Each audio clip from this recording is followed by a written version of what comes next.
Welcome to Echoes of the Dark, where every word carves shadows into your mind, each syllable a secret whispered by the abyss.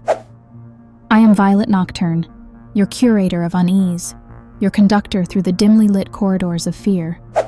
Tonight I invite you into a tale that ticks, talks, and twists in ways your fragile psyche may not withstand. They called him Lucien, the Clockmaker, a craftsman of silent precision and ruthless punctuality. His workshop was a cathedral of ticking timepieces, some small and delicate as whispers, others grand and imposing as predatory beasts. But none were ordinary. They were intricate, bespoke, alive in ways that defied explanation.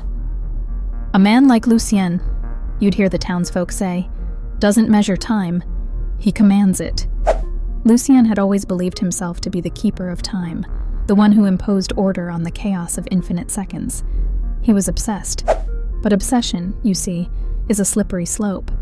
You cling to the edge, thinking you're in control, only to one day find yourself tumbling into an abyss. And for Lucien, that abyss arrived in the form of a pocket watch, an antique of uncanny craftsmanship. It was brought to him by a woman with eyes as empty as the void, her thin fingers trembling as she placed it on his workbench. "Fix this," she whispered, her voice like brittle glass.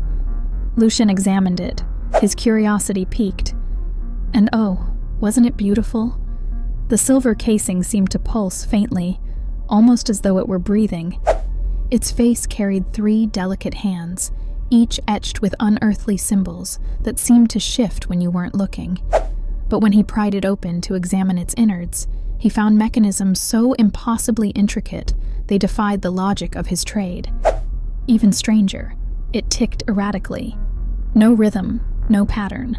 It ticked like the errant murmurs of a madman. You must wonder, wasn't Lucien unnerved? Oh, I suppose he was at first. But curiosity is its own kind of curse, isn't it? He couldn't resist.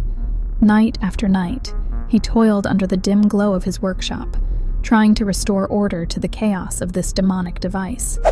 He replaced gears, refashioned springs, recalibrated movements, all in vain. And every time he worked, he felt himself losing track of time, his hands trembling as though he were aging before he could blink.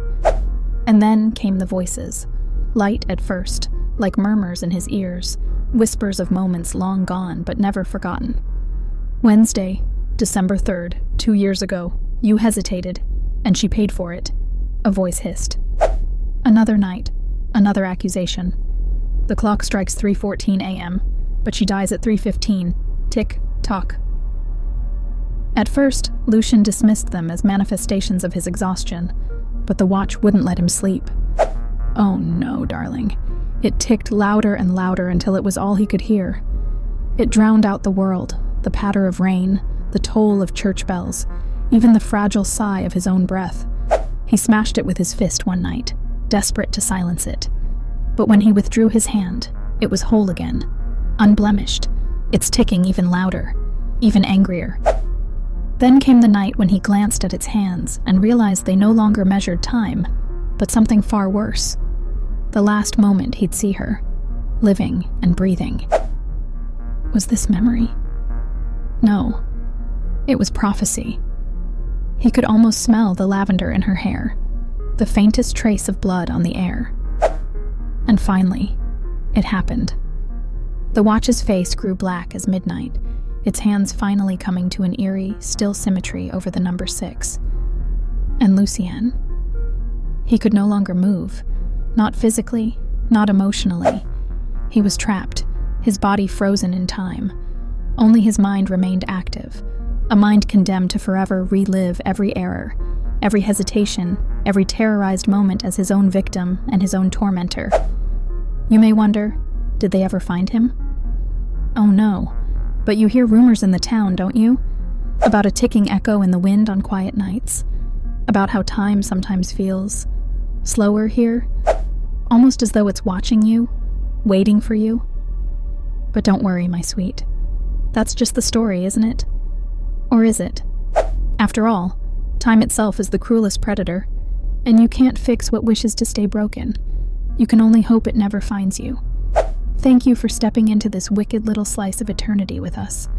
And remember, the seconds may feel long tonight, but you'll fall asleep eventually, won't you? Until next time, I'll be waiting here, just where we left off. I remain, Violet Nocturne.